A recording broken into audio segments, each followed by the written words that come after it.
Hey guys, in this video I will show you how to install mods on SKLauncher. Alright, let's begin.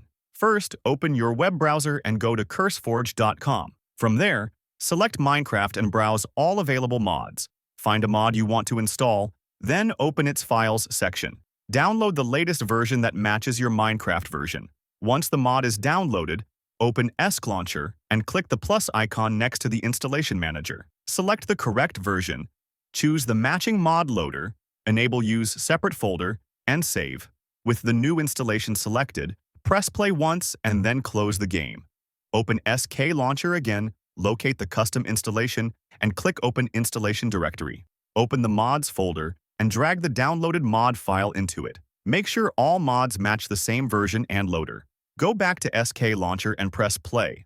So that's basically how you can install mods on SKLauncher.